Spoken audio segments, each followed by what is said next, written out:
नमो नमः.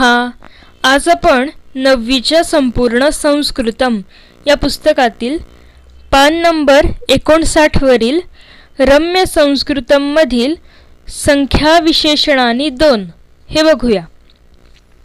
इथे काय म्हटलंय बघा, संवादम इमम पठत म्हणजे म्हटलंय हा संवाद वाचा.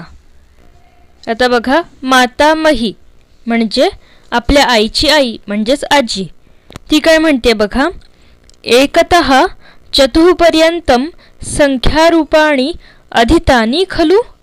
म्हणजे ती म्हणतीये एकतः चतुर्पर्यंतम म्हणजे 1 पासून 4 पर्यंतच्या संख्यारूपाणी म्हणजे संख्यांची जी रूपं आहेत ती अधितानी म्हणजे शिकणे, तर अधितानी खलु म्हणजे आपण शिकलो ना असं म्हणते ती.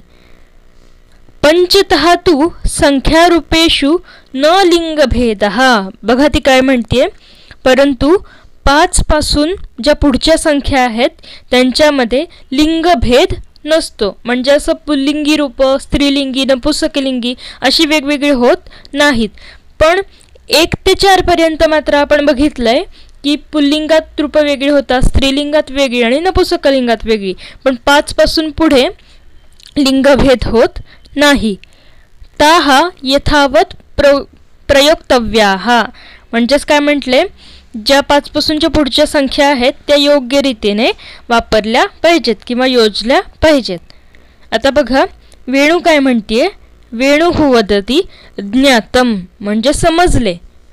तर्हि पंच आसंदाः पंच अंकन्यः पंचभवनानि वा. म्हणजे ती म्हणते तर्हि तर मग पंच आसंदाः म्हणजे 5 खुर्च्या, पंच अंकन्यः म्हणजे 5 पेन्सिली आणि पंच भवनानी 5 घरे. आता बघा तुम्ही इथे आसंदाः हे पुल्लिंगी आहे, तसंच अंकन्यः हे स्त्रीलिंगी आहे आणि भवनानी हे नपुंसकलिंगी आहे. पण तरी सुद्धा या तिघांनाही पंच पंच पंच हे एकच रूप आहे, म्हणजेच याच्यामध्ये लिंगभेद होत नाही. पुढे बघा, सुधेंदू काय म्हणतोय, सुधेंदुः वदति तथा च सप्तबटवः सप्तरज्जवः सप्तैव च दिनानि. म्हणजे तो म्हणतोय तसेच सप्तबटवः म्हणजे 7 बटू, सप्तरज्जवः म्हणजे 7 दोऱ्या आणि सप्तैच दिनानि म्हणजे सप्तैवच दिनानि म्हणजे 7 दिवस सुद्धा.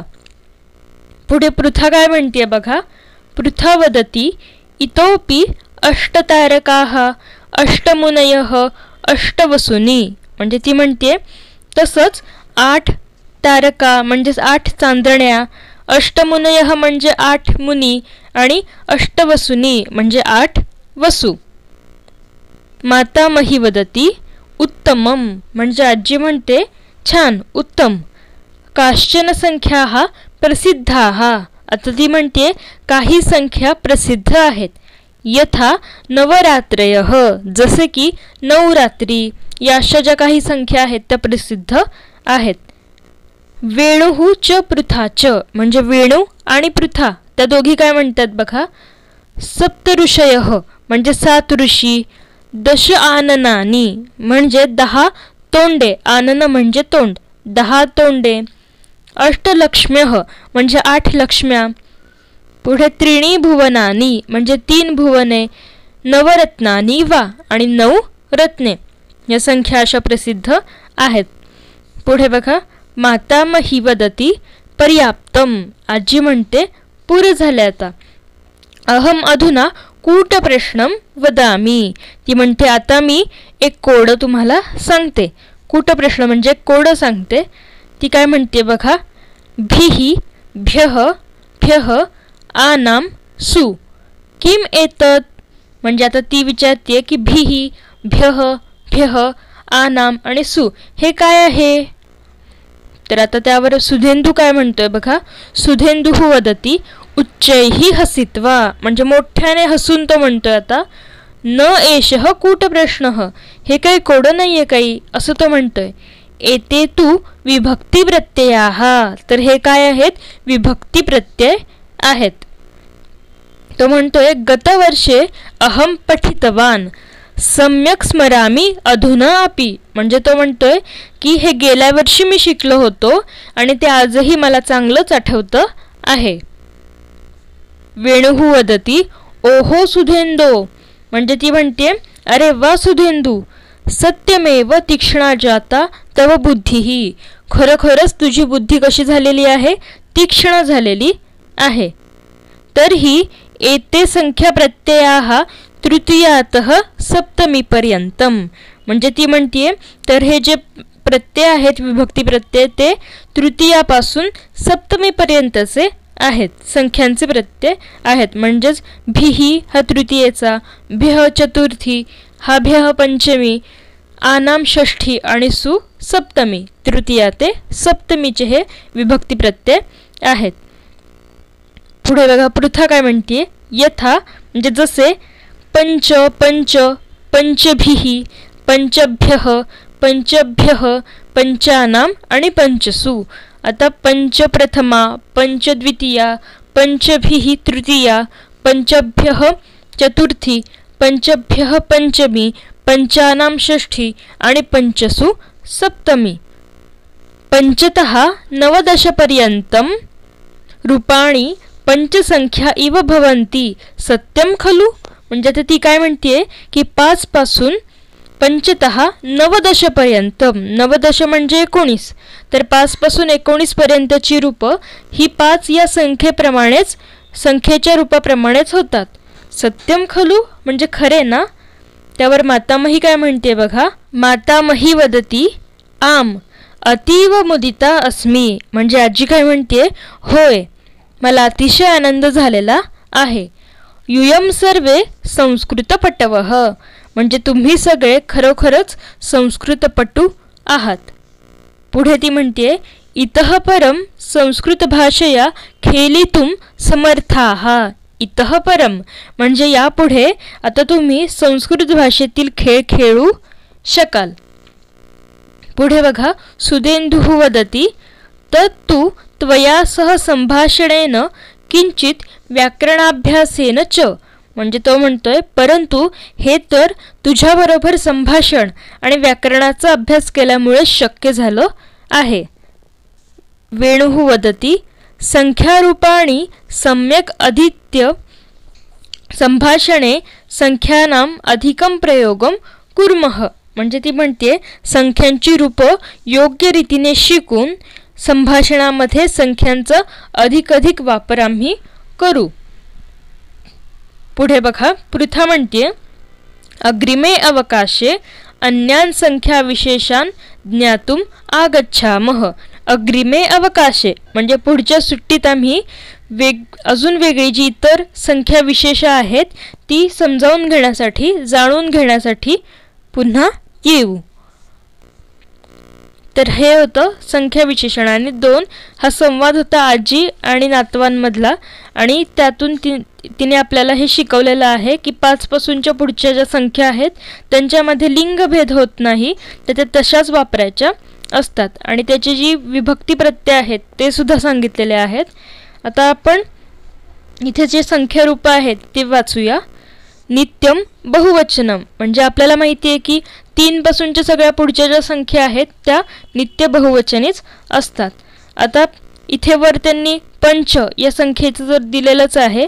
आता आपण 6 पासूनच्या पुढचं बघूया. षष म्हणजे 6, त्याची रूपं बघा.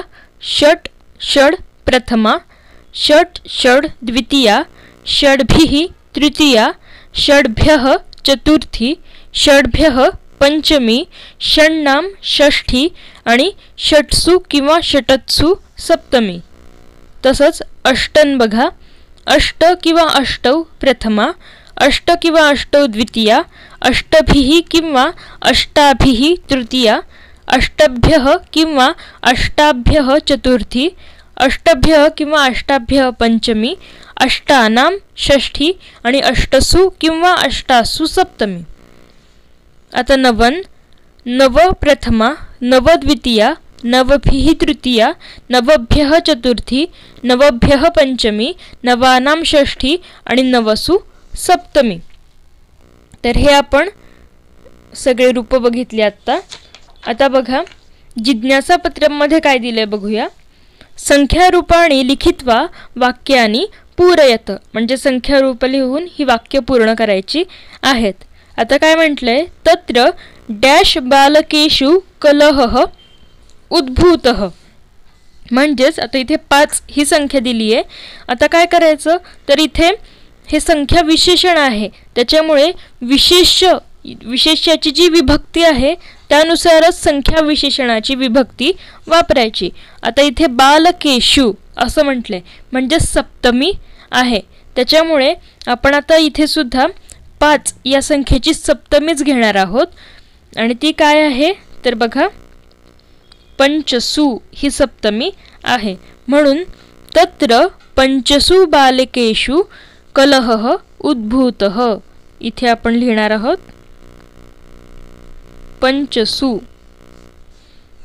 पंचसु म्हणजे तिथे 5 मुलांमध्ये भांडण सुरू झाले किंवा उद्भवले.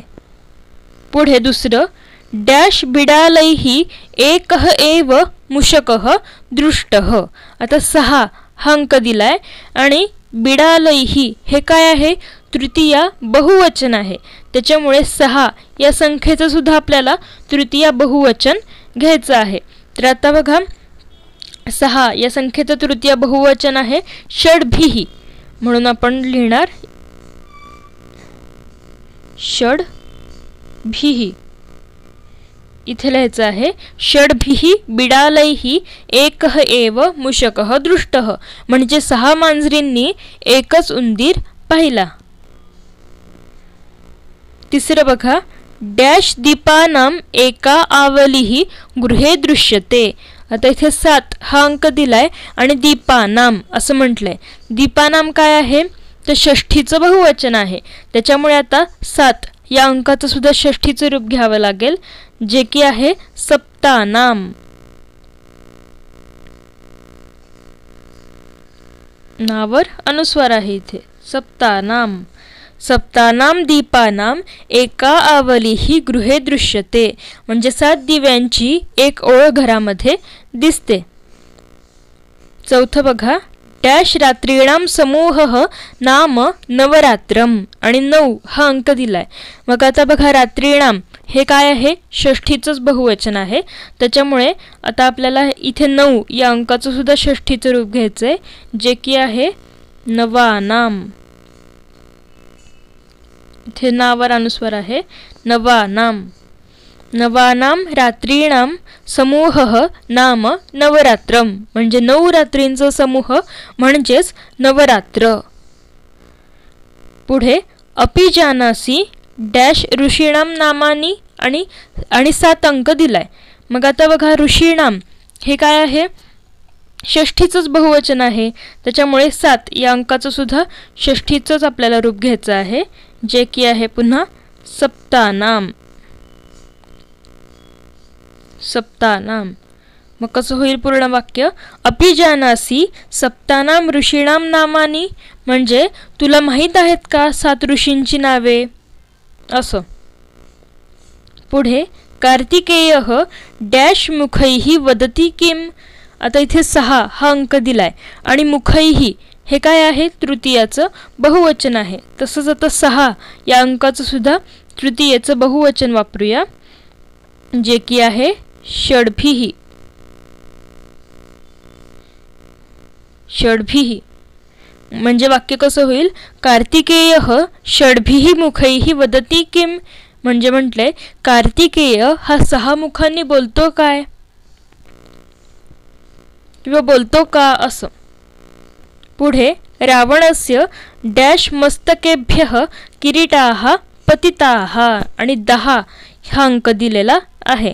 आता मस्तकेभ्यः ही पंचमी आहे, कारण की मस्तकावरून मुकुट पडले म्हणून पंचमी आहे, त्याच्यामुळे 10 या अंकाची सुद्धा पंचमी विभक्ती आपण इथे घेऊया, म्हणजेच जी आहे दशभ्यः.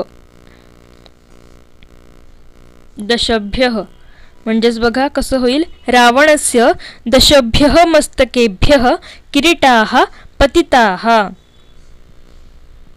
पुढे बघा डॅश लक्ष्मीषु कति नामानी जानासी आणि 8 हा आकडा दिलाय.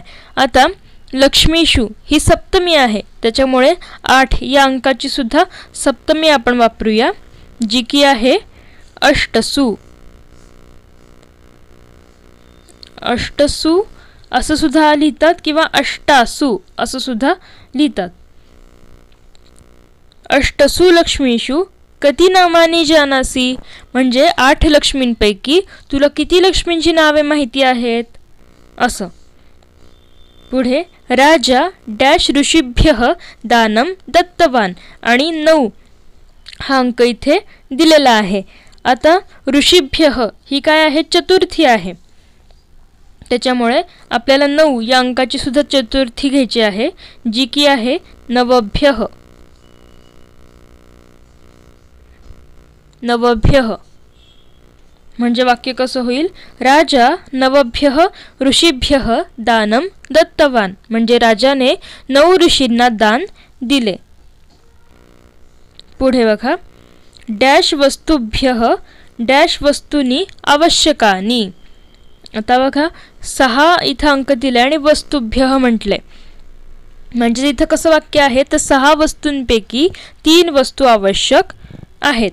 आता इथे वस्तुभ्यः प्रमाणे 6चा आपल्याला रूप करायचं आहे षड्भ्यः. षड्भ्यः म्हणजे कसं होईल, षड्भ्यः वस्तुभ्यः आणि इथे वस्तूनी प्रमाणे वस्तू हा शब्द नपुंसकलिंगी आहे, त्याच्यामुळे त्रीणी असं नपुंसकलिंगी रूप येईल, त्रीणी. षड्भ्यः वस्तुभ्यः त्रीणी वस्तूनी आवश्यकानी. आणि शेवटचं बघा, अस्माभिः डॅश भूपतीनां चरित्राणि पठितानि म्हणजे आमच्याकडून 8 राजांची चरित्रे वाचली गेली. तर आता 8 आणि भूपतीनाम हे काय आहे, जसं भूपतीनाम आहे तसंच आपल्याला आता जशी षष्ठी आहे तसंच आपल्याला आता 8 या अंकाची सुद्धा षष्ठी घ्यायची आहे.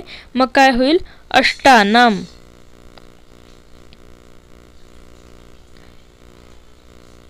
अष्टानाम. अस्माभिः अष्टानां भूपतीनां चरित्राणि पठितानि असं होईल. म्हणजे ज्याप्रमाणे विशेष्य आहे त्याचप्रमाणे आपल्याला संख्येचं सुद्धा विशेषण आहे असल्यामुळे संख्येची सुद्धा तीच विभक्ती योजायची आहे. तर अशा प्रकारे आज आपण संख्या विशेषणानी 2 हे बघितलेलं आहे. तुम्हाला जर माझे व्हिडिओ आवडत असतील तर व्हिडिओला लाईक करा, शेअर करा आणि आपल्या चॅनलला सबस्क्राईब करा. धन्यवाद. चला तर पुन्हा भेटूया पुढच्या भागात. पुनर्मिलामः. धन्यवादः.